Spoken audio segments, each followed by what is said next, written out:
And welcome back to another complete review of fasting. Today, we're not talking about 33 hours. We're not talking about 56 hours. We've already talked about the transition zone, and we've already talked about adaptation. We've covered that. And today is the master class, fasting 101, if you will. How to fast, how to fast well, how to get fasting on purpose every single time. Think of this like building a house. Every fast has three phases. The setup, it is the steadiness or the consistency, and then it is how do we end. And if you understand these, you can fast successfully, whether your goal is weight loss, blood sugar control, inflammation reduction, mental clarity, discipline, routine, or any other metabolic thing. So today, we're walking through the entire fasting arc from the beginning to the end. Hey, this is Dr. Dwain Woode. If you're new to me, welcome to the channel. That's Wood with an E. The E stands for endocrinology. Here I educate, I empower, and I encourage you to take charge of your health and your life, avoid complications, go to the next level. We're creating the life we've always wanted, and we are living limitless lives. You don't need superhuman strength. You need a strategy you can trust, a plan you can follow, and you need support and determination to keep showing up every single time. I want to help you to have the success in your health like you're having in all the other areas of your life, so you can show up for those things that are so important, your family, your friends, for those dreams that you've been pouring into. We want you to be healthy and want you to be around for a long time. If you're new, go ahead and put new in the comments, because I'd love to welcome you with a hand clap and some music, and let you know that we are excited, we are happy that you are here. Whatever platform you're joining us from, whatever city, town, state, village, and of course, whatever country you're joining us from, I am so excited that you are here to join us as we move through the fasting space. What an amazing time we're having as we've walked through this week. Got some good stuff we're going to be taking a look at. I've got my monitors. Let's see.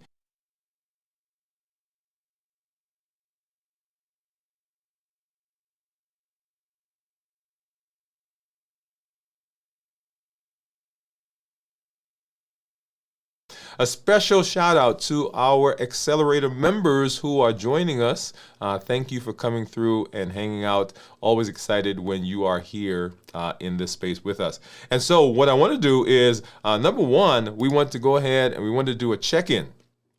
And whenever I do a check-in, there are a few things that I want to talk about, and that is how I am doing. And there are three areas: physically, mentally, and emotionally. Physically, mentally, and emotionally. And if I were to put different words to that, I would be talking about my body, my mood, and then of course talking about my my energy and my emotions. So let's hop over. We're going to do that right now. Let's see. Let's do it this way.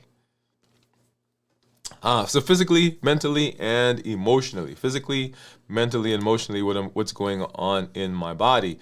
And this is an important one because this week, right? So we did our show last night, 56 hours, and then I started feeling a bit queasy. Started feeling as though my stomach was upset, and so physically, I'm doing okay this morning, but that was an interesting experience. But in terms of energy, and that's what most people talk about when we talk about energy, about physical, about how they're doing in terms of their energy, feeling like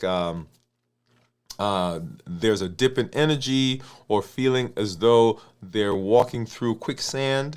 I'm not feeling that this morning, although I didn't rest as well as I wanted to, and as well as I needed to. But physically this morning, feeling energetic. And then mentally, feeling clear. I'm not feeling foggy-headed, not feeling lightheaded, not feeling dizzy. So those are all good things. Often people will talk about this in the context of hydration. Okay, so if we don't do a good job hydrating, then that changes into some physical symptoms, which can ultimately affect the thought process. And then in terms of my emotions, lots of things going on over the last several days, lots of things happening today, lots of things happening this weekend. And so a bit, I don't want to say, I'm going to say fluctuating. Let me say that, fluctuating. Started out the week well, did well all yesterday. Like I said, not lots of things, lots of moving parts. And so whenever that happens, you can have some fluctuation in your emotions. But for the most part, if I had to put a number, and over the course of the week, we've been putting numbers to how we're feeling physically, mentally, and emotionally. If I had to give this on a scale of 1 to 10 of where I am, I'd probably put it at an 8, right? Which is actually pretty good. So 1 would be, oh my God, everything is not great. And 10, nirvana. I'll put it at an 8 this week, okay? Or today. Over the course of the week, it has changed. And that's the important thing to know, that over the course of time, you can have fluctuations in any of these as you move through the fast. Okay? All right. And then let's go ahead and we're going to take a look at my numbers on my CGMs. Before we get there, though, you heard me say that I felt a little I felt a little queasy. And so right at about 1:30 this morning, I actually broke my fast at 56 plus 6, 60, probably 65 hours into this week's fast, just to kind of get that dealt with. And you'll see that as we move through the numbers. So I wanted to let you know that as we get ready to look at those numbers, and you'll see that here in just a little while. All right, so let's go ahead and we're going to hop over to my monitor, and here is my Libre. And you'll see right there, right now, my Libre says that my blood sugar is 103. And if I take my finger and run it along the graph here, you'll see right, we started out right below 100, and that's the red part of the graph that you see. And then right at about 1 o'clock was when I broke the fast, and you'll see that kind of popped up into the low 100s, 120s, and right here this morning, that's when we had our toothpaste effect. And look at how much higher that was compared to what it normally is when I am in a full fast, right? So that's the toothpaste effect right there. And then, boom, coming back down over the course of the next couple of hours to where we are right now in the low 100s, okay? I love this because I can actually change the different reports. And two of the reports I like, of course, this one right here. This is my time in range. And you'll see I'm in range 82% of the time, 17% low, and then 1% very low. And that very low is below 54. If I look at the 90-day, you'll see I'm in target 80 or in range 85% of the time, with 14% low and 1% very low. Getting out of that graph and looking at this one, this is my average. And so for the last 7 days, you see this line right here, my average is 88.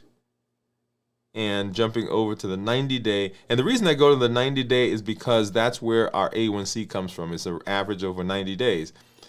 So 89 for 90 days. And down here, you'll see it breaks it out into the different times of the day so that I can make decisions about what to do over the course of the day based on what my blood sugar is. So I love looking at that particular graph.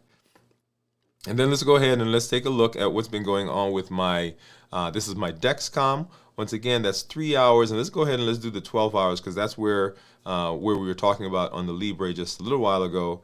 So right in here, we started out in the low 70s, 80s, 80s, 80s. And so right at about 1 o'clock this morning was when I broke the fast. Right in here, and you saw those numbers started climbing to the low 100s. And then right down here this morning, that's the toothpaste effect. And once again, look at how high that spiked as a result of me not being in the fast right there, okay? And so went up and then came back down into where we are right now. So low 130s. And then going up here and looking at my my report, this is my summary report, and you'll see there for the last 14 days, average of 113 with a glucose management indicator of 6.0. time and range, 98%. And because we're always interested in the 90-day average, representing our A1C, average of 114 with a glucose management indicator of 6.0 and in target 98% of the time. All right, so that's what's been going on with those numbers. Let's go ahead and let's take a look at what my monitors are saying. And so here is my Contour and my Keto Mojo. And let's get into our container here. And I'll grab a strip for the Contour. I'll need a brown and a blue. Look at that, I grabbed one of each. For the Keto Mojo, and then of course here is my Lancet. All right, let's go ahead. I'm going to open this up and put that in there. And so one of the questions that people ask me is, what is the best monitor? And say, hey, are those ones you use, are those the best? I use these because these, well, this one, when I decided I was going to start fasting, I went out and started researching, and this was the one I liked based on the data that I found out there. And then there were a lot of other people using this one as well, so I got this. This one we researched years ago, and we've been using this in our office, and so it didn't make sense to use something different. So because I'm using it in office, I also use it here on the show. All right, so that's how those came about. All right, so we're going to open this up, get a strip into the Keto Mojo, open the strip for ketones, and then just find a Lancet like I normally do. We're going to open that up, find a finger right here, and that's the one we've been using. Ow, ow, ow. Let's make sure we get a good drop, not a brisk drop, but that should be enough for at least a couple of tests. First, let's get the Keto Mojo going. And we've got to milk that just a little bit more to get the Contour. And you see the Contour, the Keto Mojo says that I am 122. The Contour says 125. Dexcom says 143. And let me go ahead and do this because this was a small drop, so I don't want it to dry. So let's go ahead and get the ketones started, and then we'll come back and talk about the numbers. All right. So what do you think my ketones are going to be, by the way? Let's see if that's enough. Come on, please. Okay. Barely enough. We'll see what that shows. And I'm going to leave both of those on the screen for you. So this, of course, is the blood sugar, and then the Keto Mojo says that I'm low. Right, which would be expected from the numbers that you're seeing right now. So let's go back and let's talk about this for a second. So 125, the Dexcom was in the 140s, which is what you see right there, and the Libre was 104. So right now, they're all about 20 points off from each other in terms of blood sugar. And then, of course, here are the ketones. And so ketones that are less than 0.5 are considered normal, 0.5 to 1.5 considered nutritional ketosis, and above that considered therapeutic ketosis. So whenever we are in fasting mimicking, we're in ketogenic diet, we're in fasting with the idea of working on metabolism, what we're looking for is we're looking for those numbers to be 0.5 or higher, okay? All right, and so there are people who actually live in that range. We've got community members who they fast, but they also eat a ketogenic diet so that they're always, for the most part, shouldn't say always, for the most part, they are in ketosis much of the time. As you know, I do my fasting, but I don't do a ketogenic diet. So when I end my fast, I try to prolong the metabolic milieu, if you will, as long as possible. And so, we will tend to have ketones maybe 6 to 12 hours later, and then we go back to eating a balanced bites meal, which is not ketogenic at all, okay? All right, so let's go ahead and I'm going to play our Move campaign, We're going to go ahead and play the move campaign, and then we're going to get into our discussion for today. So let's go ahead and let's do that. Let's do that right now.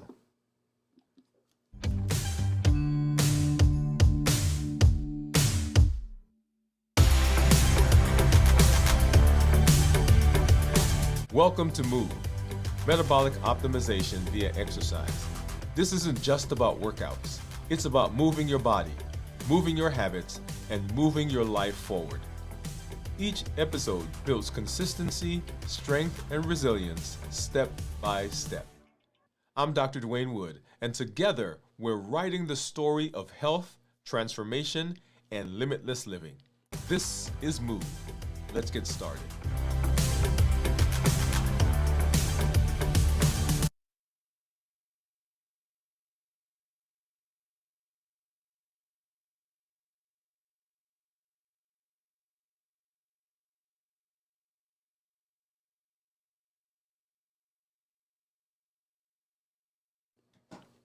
All right, so fasting, fasting. Now, most people struggle with fasting for a couple of reasons, and most of the struggle that happens with fasting is not having a clear understanding of the fasting process. Okay, and so as we've moved through fasting, we've talked about the motivation that brings that gets you into fasting, and so many things happen in our lives. We have an event, and an event could be anything. It could be someone becoming ill. It could be us having some significant health issue, or it could be simply us going to a conference or learning something new, or deciding that, hey, I've been at this for a while and I just need to I need to buckle down. And those are usually the places where the motivation for fasting comes from. Okay? And so people come into fast, and if they are not careful, if we are not careful, I should say if we are not careful, what ends up happening is we don't have a clear path into fasting, and so we end up not having success, and so we give up on fasting. And so people will try fasting several times. And so what we want to do is we want to make sure that you have a clear understanding of what fasting is, how fasting can be successful, and what fasting does for you. Okay? So this is the idea. And as we walk through our episode today, that's what I want you to be thinking about. How do you make sure that you understand what's going on in the fast? And how do you make sure that you understand what it is you're supposed to get and what's the best way to use the tool? And so once again, as you heard me say, we're not talking about the 33 hour, we're not talking about 56 hour, we're not talking about 16 hours. This really is how to fast well on purpose every single time. This is your master class on fasting. And we are going to walk through 3 different areas of fasting: the setup, the steady portion, that's the in-between, and then how to break the fast. Because if you understand that, then regardless of what your ultimate health goal is, it will be successful. So we'll walk through that entire arc from the beginning to the end as we talk through fasting. Okay? And so we are at 72 hours, and we're using this as a vehicle, not necessarily because we're talking about 72 hours, but because we're talking about the fasting. And whenever you're fasting, whenever you are going into the space, I want you to have as your as a barometer that you want to always be able to do a feelings check-in. We won't spend a lot of time right now talking about that, but just to put that in mind, it is going to be the way for you to understand how you are feeling physically, mentally, and emotionally. And then you also, as you're going through fasting, you want to make sure that you're looking at numbers. And that's why I love the monitors that we use, because they give us objective data. The feelings one we talked about a minute ago, that is the subjective data. How am I feeling? What's my emotions like? What do I think my thought processes are like? But this gives me objective data. I can look at the number on the graph. I can look at the number on the monitor. I can look at the number if you're doing ketones by doing urine. I can look at the urine dipstick, and I can see what's going on in my body, and that gives me a objective marker of what's happening. Okay? But the blueprint system, how to fast well. Right? On purpose, every single time. That's the whole idea that we're walking through. And fasting, as we talked about, has 3 phases. The first one, of course, is the setup. And the setup is what happens. And I'm going to say most fasting doesn't really start at time 0. So sometimes we say, okay, what happens in the first 24 hours? And we tend to think that the first 24 hours, of course, is the time we start fasting and then the rest. But it actually happens before that.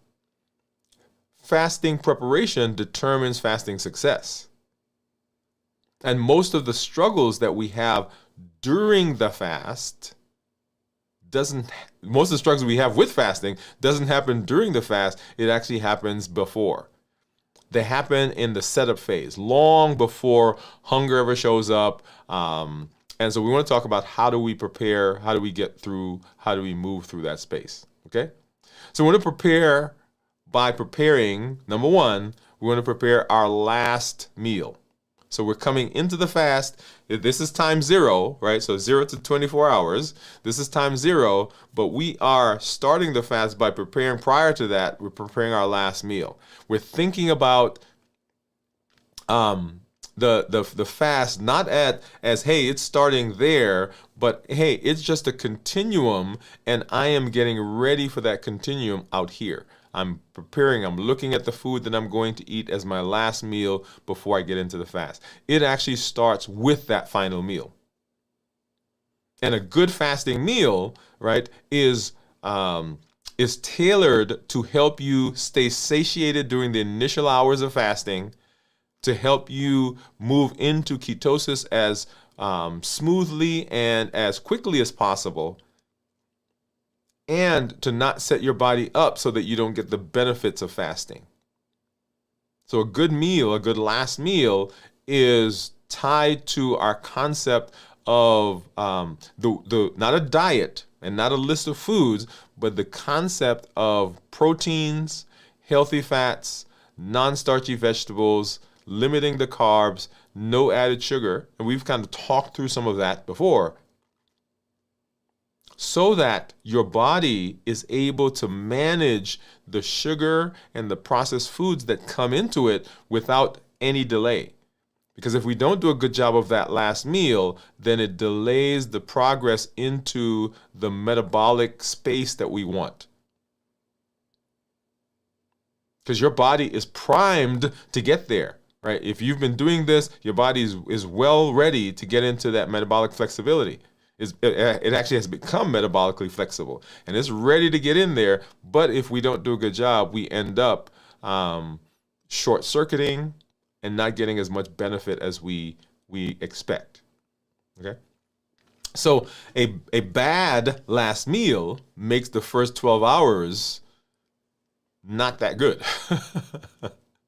So if you're having big spikes in blood sugar, if you are having spikes in your insulin level, then when you get into the fast, your cravings are going to be such that they're going to make it difficult for you as you move through the fast. And people say, well, I felt hungry. I felt hungrier than I normally would. Well, if we have a lot of sugar in the body, if we have a lot of insulin, then those cravings are going to be intense. So once again, we want to prioritize protein. We want to prioritize healthy fats. We want to prioritize non-starchy vegetables. We want to limit the carbs. And we don't want to have any added sugar in that last meal. And you'll get to see here the meal that I've prepared for breaking the fast, and we'll walk through that here in just a little while. Okay. Number 2, we want to hydrate. We want to hydrate before the fast. And in all the things that I do when I talk about fasting, one of the principal things that we want to make sure we do is making sure that we're getting hydrated. Now, this is for several reasons, but two of the major ones. Number one, if you get into the fast, or when you get into the fast, because you're not thinking about eating, often we also don't think about drinking. Those two go hand in hand. And we wait until we feel thirsty, and by that time, we're already behind the 8 ball, as it were. So number one, you're already going to be in a space where you're not thinking about drinking. And during the fast, your volume is actually going to go down, which is expected because of what I just mentioned. The second reason for hydrating is that your body has to use blood circulating through your body for all the mechanisms, all the transformations, all the adjustments that are going on in hormones, in electrolytes, in enzymes. All of that is traveling through the blood. And so if your volume is down, then the body has a difficult time doing what it needs to do to keep you healthy. Remember, as it's going through fasting, you're breaking down or you're doing autophagy, for example, and you are recycling, cleaning up different parts of the body. And the waste that's there has to go somewhere. And it travels through the blood. So if you're not hydrated, you're actually inhibiting the efficient use of the autophagy. The other thing is, when your body has to use the volume, if your volume goes down, then your body has to make everything move faster. And so people will feel that palpitations, heart racing, and so forth. Okay? So you want to make sure that you're hydrated. Number three, you want to have a structure that will keep you going through the fast. You don't want to rely on the motivation that started the process. The motivation is great. I'm glad that you got it. I'm glad that it came, and I'm glad that it gave you the spark. But what is the structure you're putting in place to keep it going over the long haul? Because guess what? That motivation that you got, as strong as it is, as important as it is going to wane. It's going to begin going down. And what we want is when the motivation goes down, when the motivation goes away, we still want to be in the process of being healthy. So putting a structure together, good bedtime, making sure that you're getting good rest, making sure that your environment is conducive for fasting, making sure that you have some ways, some pre-fast affirmations, right? That I am healthy. I am doing something for my health. I am working to be healthy so I can be here for my family, for my friends, for my grandchildren. I am, right? So some affirmations, some things that you can say, some things that you can see that will prompt you to remember what you're doing and why you're doing it. Plan for stress. Stress is going to come. You can't predict it. Often we say, well, I'm going to get rid of the stress. Sometimes you can't get rid of the stress. There are certain stresses that you can, deal with. But a lot of times it is what it is. Plan for cravings. What are you going to do when you start to feel those cravings? What is the plan? And there's several things that we talked about as we talked about fasting. What is going to be the plan? What have you put in place? What is your plan for the moment when you want to quit? And those are coming for whatever reason, okay? Some stressful event is going on, whether you are being prompted or being triggered by cues that are going. What is it that you are seeing? And how do you deal with that? These are not emotional failures. They are structural issues. So structure prevents sabotage before it starts. Okay? You also want to know what your hunger, know your hunger waves. When does hunger come? When do you feel hunger? Right? When it usually comes in 20 to 30 minute ebbs and flows. So know your hunger cues. If you can ride the wave, it will pass. Hunger is not an emergency. It's a signal from your body, right, that there are changes that are going on. So once again, we're talking about phase one, which is the setup. We're talking about setup right now. We're still in that phase. So the other thing is to explore the mind shift window. At about 10 to 16 hours and during the fast, that's where most people start to talking themselves out of fasting. And that's normal. That is a normal process that you will go through. Your body is switching gears. The brain is renegotiating. There are hormonal changes that are going on that may prompt those ideas. That's not weakness. It's a transition. And if you understand that this is what's happening, then you're more likely to be able to make your way through those thought processes when they come. Okay?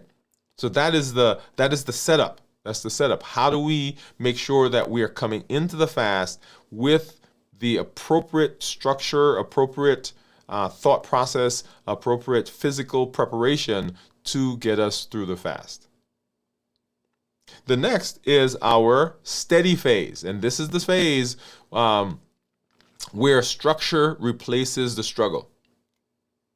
We've already talked about motivation coming. We've already talked about the fact that you're going to have these fluctuations in thought processes, in energy, in hormones. What is the thing now that takes us through when the motivation goes away? It is the structure that we have. And so between 24, 60 hours, fasting becomes a practice. Right? We can white knuckle it maybe the first 6 hours, 12 hours, 18 hours, 20 hours, 24 hours. Oh, boy, I made it. Made it through. We don't want to just make it through. We want to have a structure that takes us through successfully. And this is not a test of willpower. It's not a punishment. It is a skill that we can learn. This phase is not 36 hours or 56-hour biology. This is the strategy of the middle hours. How to stay steady even when your emotions and your environment is shifting. So let's kind of walk through that together. Number one, we talked about hunger waves. You want to surf that wave. Don't fight it. It's going to come. Understand it's going to come. Understand that it's not an emergency. We're not pushing through this by white knuckling it. We're observing it. We're not judging. And the question that we want to ask is this really hunger? Or is something else masquerading as hunger? For example, is it boredom? I can tell you the number of people who say to me, hey, man, I was doing fine. I was up late at night. I was watching TV, didn't have anything to do. And so there was some food in the fridge and there I was. So is it boredom? Is it a habit? Every time you do a particular thing, you snack. You get up, you go to the bathroom, you grab some nuts. You get up and you go to the go down the hall and you grab something to drink. You sit down to watch a movie, you get some popcorn, right? They are the habits that we get into. We see people in our office get up to go to lunch, and we're not hungry, but we get up and we go to lunch. Is it emotional discomfort? Too happy, I was going to say too happy, too sad, too angry, too frustrated, whatever it is it an emotional comfort issue? And so we use food often to palliate that. We use food often to buffer that. And so in the fast, when those things come, because we are not eating food, we get those discomforts. Because normally we just pop something in the mouth and that quiets it down for a little while. And of course, pattern and cues, which we just talked about. People getting up and boom, you see that. You have smells in the office. Somebody asked me just this week, they say, hey, does it bother you when we're warming our food up? Sometimes it does. And I have to get up and have to go somewhere else. So most hunger is pattern driven. Most hunger is emotionally driven. It's not physiologic. It's not your body saying to you, hey, we need you to go do this. It is... right? All those things we just talked about. So what do? You want to use walking as a fasting stabilizer. A 10 to 20 minute walk can smooth glucose. It can reduce cortisol, which is the stress hormone. It can calm your hunger, improve clarity, and reset your energy. Remember, move a muscle, change a thought. Movement is not a punishment. Movement is actually a way to help regulate what's going on in your body. And when you do that, you are doing a good job of using a tool to get what you need. The next thing, of course, is hydration with electrolytes, making sure that you're hydrating. Just like hydration is important to get into the fast, it's important as well during the fast itself. And you want to make sure that you are paying attention to this, and this may show up like cravings. Sometimes we confuse hydration with hunger. Also, if we're not doing a good job of our electrolytes, you may have to just put some salt in the water. Get one of the electrolyte packets that has sodium, potassium, maybe some magnesium that are in there. But listen to your body. Sometimes the cravings that we're getting, it's not food craving, it may be a mineral craving. The next, we want to avoid 2 mistakes that break most people's fast. Number 1, overthinking the fast. Meaning that we're projecting that we're not going to be able to do something successfully. And the brain says, hey, if you don't think you can do it, I guess we're not going to be able to do it. And so it will create the situations where what you are believing comes through or comes true. So preparation is great, but we don't want to overthink and talk our way out of the fast. The next mistake is that we wait until the breaking point before we intervene in something that we've noticed in our body. The body will give us signals. Fasting is not a test of your suffering. It's not a test of your power. It's not a test of your strength. It is a practice of stability.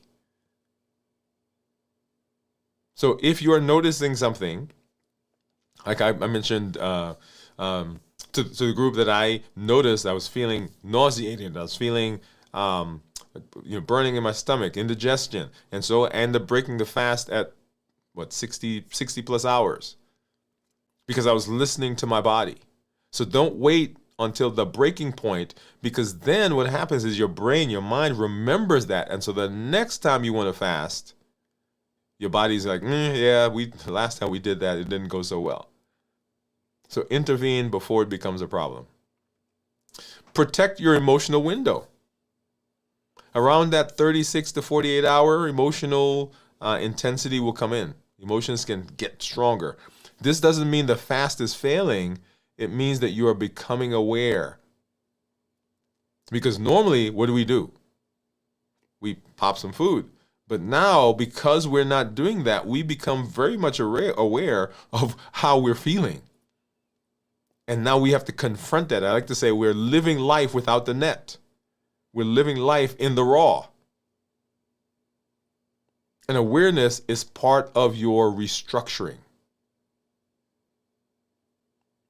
And then we want to watch for the wall. The wall is not a physical wall.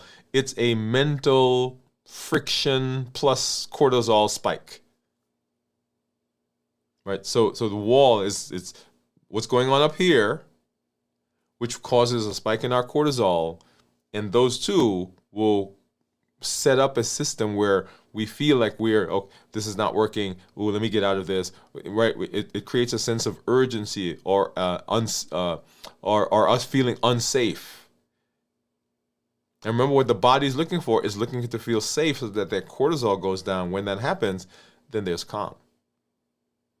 So one of the solutions to this whole process, this idea of the wall, is hydration, making sure you're having good minerals in there, electrolytes, making sure you're having good rest, some light walking, move a muscle, change a thought. Maybe you do some breath work. right? Box breathing. Breathe in for 4, hold it for 4, breathe out for 4, hold it for 4. Do that 3 to 4 times. And then reconnecting with your why. Reconnecting with your why. That is a very important one. Because the why, right? That rhythm, the why. What are we doing? Why are we doing? The anchor, right? Different words you've heard me say to understand the why. It is the thing that keeps you stable when things around you are moving. Think about that ship that's on sea, right? They drop the anchor so that the anchor keeps them where they are. Structure diffuses the wall, because when you're structured, you don't have to rethink it. It's already in place. And then I want you to think of calm as the new control. You're not chasing energy. You're not chasing willpower. You are steadying your energy. Your brain is using ketones. Your system is predictable. Your emotions are leveling. This is the moment where fasting stops being an effort and starts becoming design. Yeah. So that's the middle. That's how we get successful. That's how we move through fasting successfully. And then how do we break it? This is the breaking phase. Refeeding completes the metabolic loop. The end of the fast is just as important as the beginning. Breaking the fast well is what keeps next week's fast successful. If we do a great job here, if we do a good job here, then our body, our mind, our thoughts are prepared for next week. But if we do a poor job here, then in our head, well, that didn't work so well last time, or I didn't get the benefit, or I had whatever that list is that you'll come up with. So let's walk through that together. Your first bite after the fast determines what is going to happen for the next several hours, even several days. The first bite. One bite of high glycemic food can spike the insulin and shut down the metabolic work that your body just did, and turn that process backwards. So your first bite should be something that's gentle, slow, clean, protein, I don't want to say heavy, but prioritizing protein, prioritizing healthy fats. Now notice that those words, those are some of the same words I use when I talk about the last meal prior to starting fasting. And that's on purpose, because the way that we eat to start the fast, to end the fast, or even when we are in our eating window is exactly the same. If we process it that way, then we don't have to worry about what to eat at any particular time. See, that's one of the cheat codes right there. So gentle, because your GI tract is quiescent. When you're fasting, then the GI tract kind of slows down. The protective cells that usually produce a protective coat, they're silent. They're not producing as much. So if all of a sudden you come and you start dumping things in, as tasty as it is, then those cells have to wake up quickly and they start to produce that protective coat, and that could lead to bloating, it could lead to abdominal pain, it could lead to increased elimination, right? All those side effects that we don't want. You want to eat slowly. It takes about 20 minutes for the signal to get from your stomach to your brain that you are full. And if you eat quickly, you've already eaten 2 to 3 times as much before the signal gets to the brain. Then you're like, oh. Okay. We want to make sure that we're prioritizing, of course, protein, lean protein, healthy fats, prioritizing non-starchy vegetables, minimize processing, no added sugar, portion controlled, tasty and flavorful. All right, so let me give you a protocol. Here it is. And that's it right there, by the way. So light protein, light lean protein, non-starchy vegetables, healthy fats. You want to, if you're adding carbs, they should be complex carbs. It should be portion controlled. And what you want to do is the first meal that you're going to have is going to be based on what we just said. And then 2 to 3 hours after that meal, you'll have your larger meal. So that's the protocol. Now, I don't usually give people lists of foods to eat or foods not to eat, but I'm going to give you a list, right? Foods to avoid in the first 12 to 24 hours. And I want you to notice something about the list. And I'll make a comment here in a minute. So number 1, bread. So we're talking about what to avoid, right? So bread, pasta, pastries, rice, fruit juices, sodas, alcohol, heavy, highly sugary foods, sugar. Now, 2 things. 1, this is not an exhaustive list. Mean it doesn't have everything on there that you need to avoid. So don't think, well, hey, it's not on the list, so I can have it. So the list is designed to help you identify something. Notice that everything I just mentioned, bread, pasta, pastries, rice, fruit juices, soda, all of those are high carb foods. And so if you eat those, what happens is the blood sugar goes up, insulin spikes, and then of course, once insulin comes out, then we go down that rabbit hole. So how does digestion reset after a long fast? Well, your gut needs gentle onboarding. The first 6 to 12 hours are about rebuilding the digestive fire. When we talked about those protective cells that wake up and then they produce the coating, right? So let's give it the time it needs. And so in breaking the fast, we want to avoid the reward trap. The reward trap.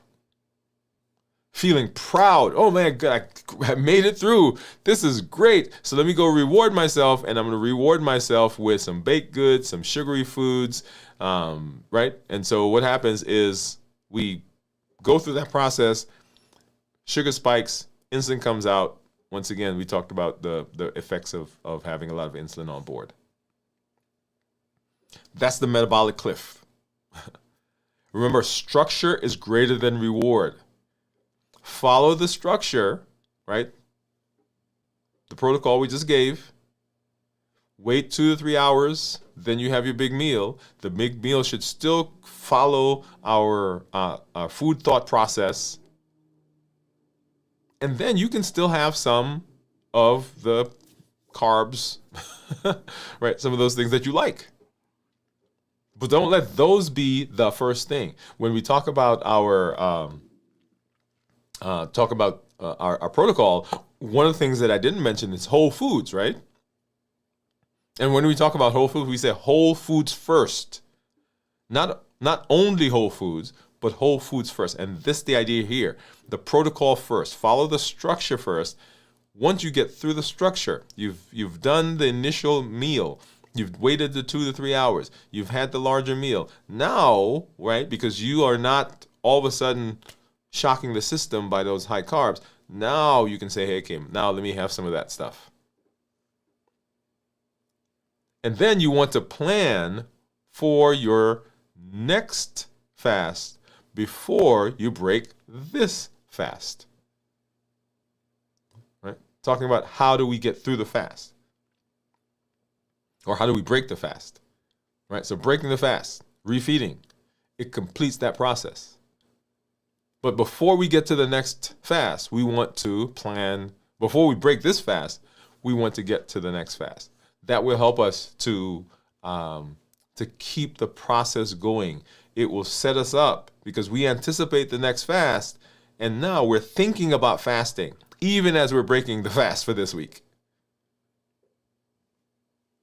So let's talk a little bit about the inner design loop. Remember, the inner design loop is our mechanism for being able to monitor what's going on in our body and to make iterative or on-the-spot changes.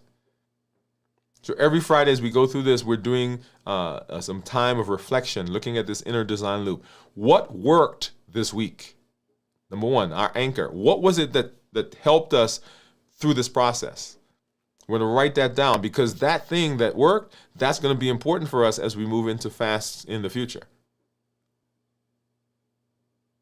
So anchor. Number two, align. Where did my rhythm feel steady? What was going on? What was the thing I was doing? What were the choices I was making that helped my rhythm feel steady? Because that we want to keep. Right? So we're creating a structure, we're building a structure, and we want all the stuff from this fast that are working. That's what we're going to change. That's what we're going to keep. And then we adapt. What will you tweak? Right? So number one, what worked this week? What felt steady? And then what will I tweak for next week to support the structure that I currently have? So we're always taking the positive and saying, okay, what can I adjust? So small adjustments create predictable success. Small adjustments create predictable success. We're not talking about making big, giant changes. So the fasting system. So today we didn't just talk about the science. We studied a system. A thing that you do is great, but a system that involves that is even more powerful. When you prepare for the fast, when you manage the fast, and you break the fast on purpose, fasting becomes predictable, predictability becomes safety, safety becomes consistency, and consistency becomes transformation. So structure turns that discipline into design, and design turns fasting into freedom. Yeah, that's the idea.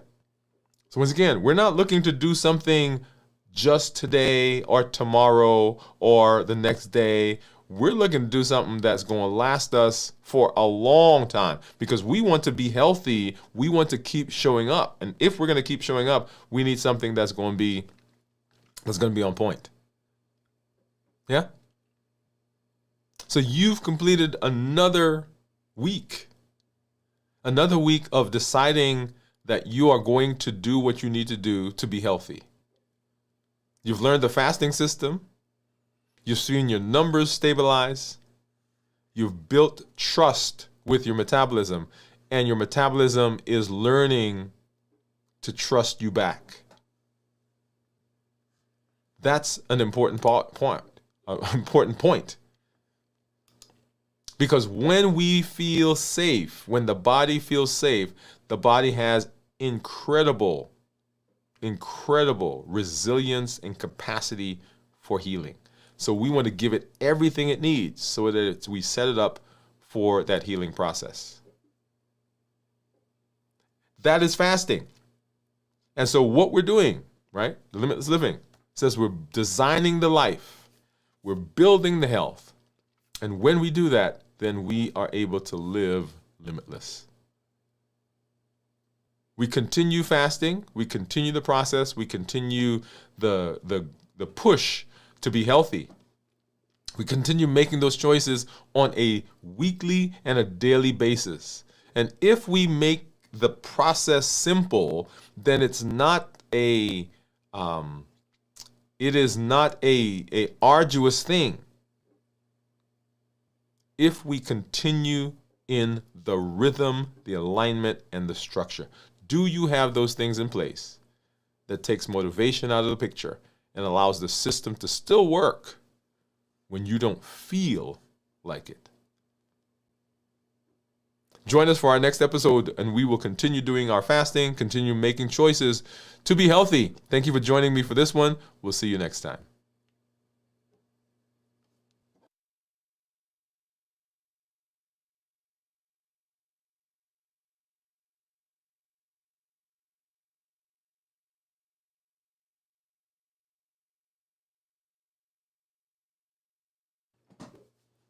So one of the reasons that I love fasting is that personally for me, fasting allows me, it is the basis of all the structure that I have for my health.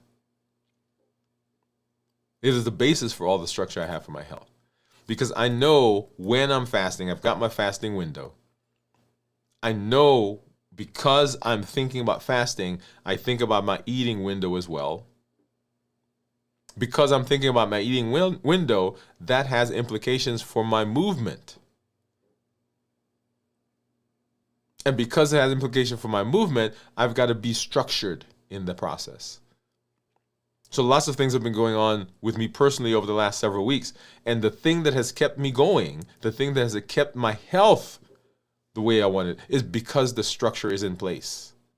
Because raise your hand, come on. You know that when we get out of routine or something happens, it throws the routine off if the routine is not solid. And so because the fasting is a pivotal pillar in my routine, it helps me to regulate all the other components.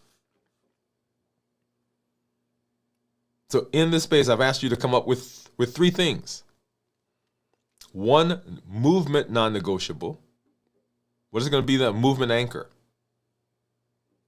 I do push-ups. When I can't get out, when my doctor says don't do this, I do some push-ups. Yours may be walking, maybe yoga, maybe rowing, maybe elliptical, whatever it is. What is your 1 non-negotiable for movement? And then, number 2, non-negotiable, is a fuel non-negotiable, meaning food. How do you think about and how you treat your food? What is your non-negotiable? My food non-negotiable is my fasting.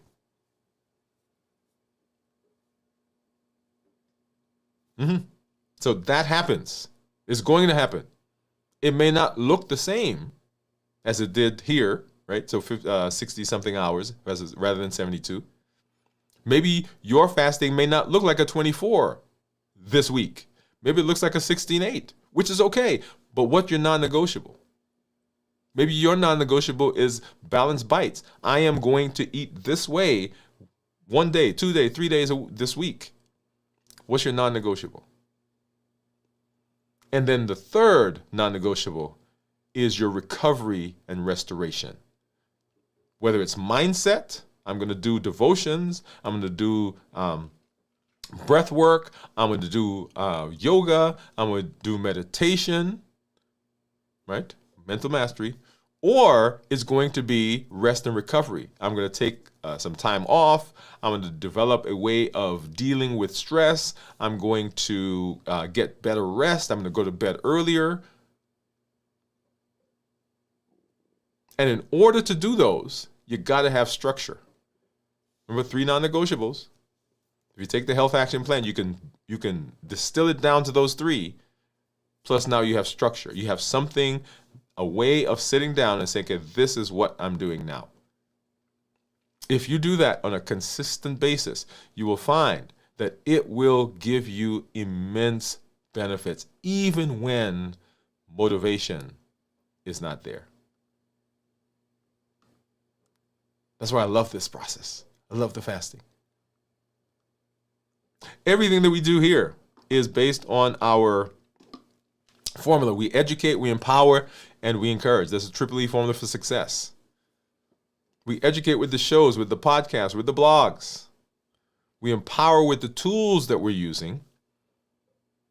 And we encourage with the community that you're a part of, that you are growing, that you are contributing into. Your story.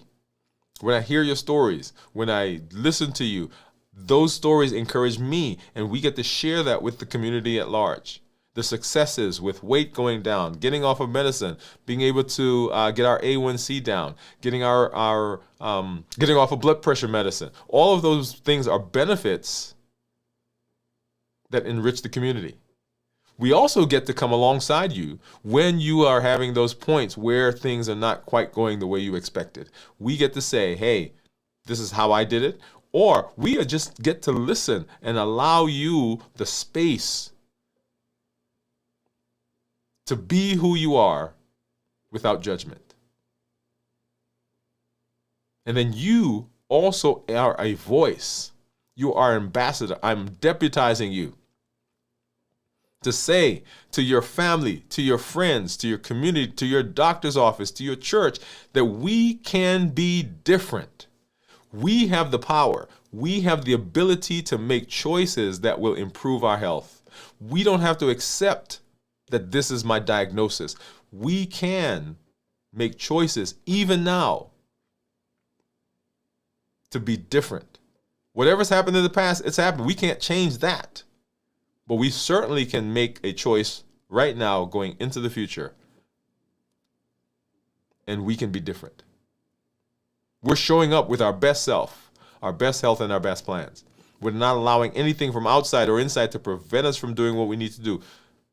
That's it. We're designing the life design, the Woode life design. Come on, let's do it together. We will continue our week.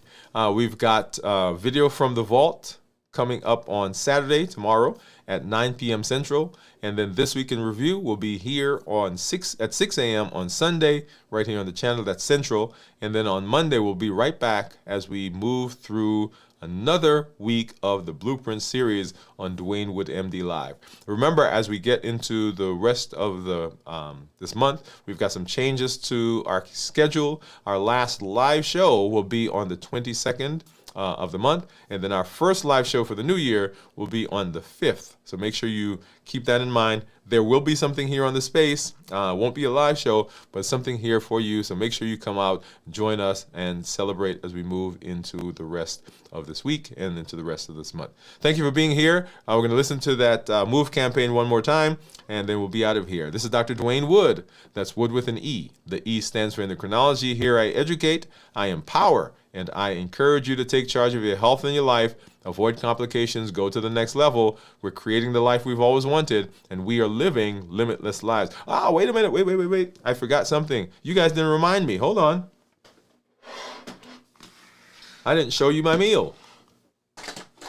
Come on. Let's do that really quickly.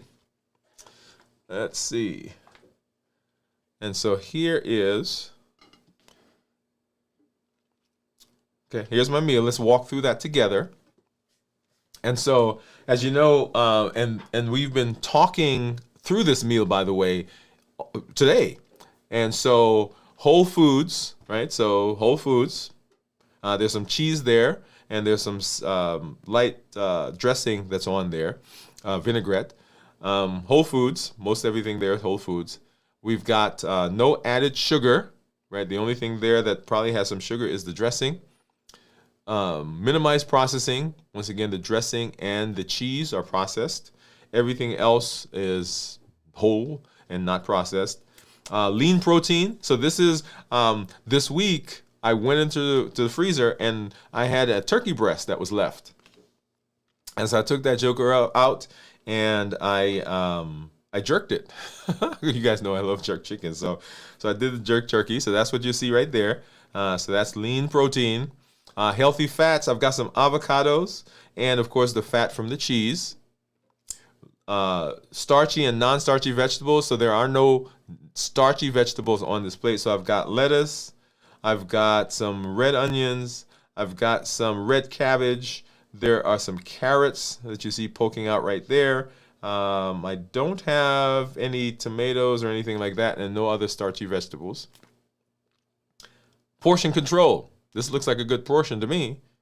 And then we want it to be tasty and we want it to be flavorful. So this is the salad that I've created as the meal to break the fast. And I've not eaten it yet, but I'm anticipating that this is going to be flavorful. I'm anticipating it's going to be tasty. So let's go ahead and I'm going to dive in real quick. Maybe take a couple of bites.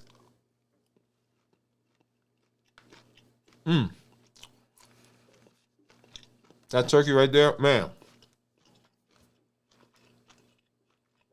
That's good. And then let's get a piece of this avocado. And the reason I like salads, the reason I like salads is that salads give me bulk, keep me fuller longer as I get out of the fast. They blunt the absorption of carbs, so I don't have a big spike in my sugars. They also have minerals, vitamins. They have fluids, right? So I'm getting a healthy meal, and let me talk about that word healthy. Healthy does not mean good for blood sugar. Those are not synonymous. Healthy simply means that overall, the meal has good health benefits. So just because somebody says it's healthy for you does not mean it's good for your blood sugar. I just want to make that point. But, so it's healthy and it has lots of vitamins, minerals. It has all the components that we just talked about in terms of our meal protocol. So this is the type of meal, when you're looking at refeeding and looking at what am I going to eat following my fast or the last meal before my fast, and in fact, the meal that I'm going to eat in my eating window. If you follow this, then there's no worry about what I'm going to eat because there's all the same type of thing. And notice there is not a list to eat this and not eat that. It is simply a way of thinking about the food. Okay? All right. Well, I wanted to make sure we did that. Once again, this is Dr. Dwain Woode. That's Wood with an E. The E stands for endocrinology. Here I educate, I empower. I encourage you to take charge of your health and your life, avoid complications, go to the next level. We're creating the life we've always wanted, and we are living limitless lives. We are here. I am here because I want you to be successful in your health, just like you're successful in the other areas of your life. So you can show up for those important events and occasions in your life, for family, for friends, for community, and so you can live and enjoy those dreams that you've been pouring into. You don't need superhuman strength. What you need is a strategy you can trust. You need a plan you can follow, and you need the determination and the support to keep showing up every single time. Thank you for being here. We'll see you as we move through the rest of the week. Make sure you join us for our shows, and we'll see you back right here for Dwain Woode MD Live on Monday, 7 p.m. Central. Let's look at this move campaign, and then we'll be out. Bye-bye, everybody.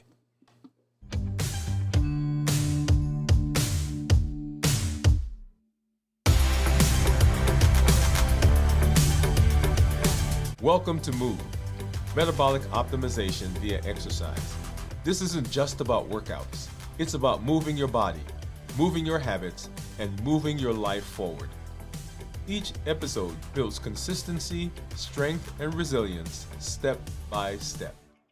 I'm Dr. Dwain Woode, and together we're writing the story of health, transformation, and limitless living. This is Move. Let's get started.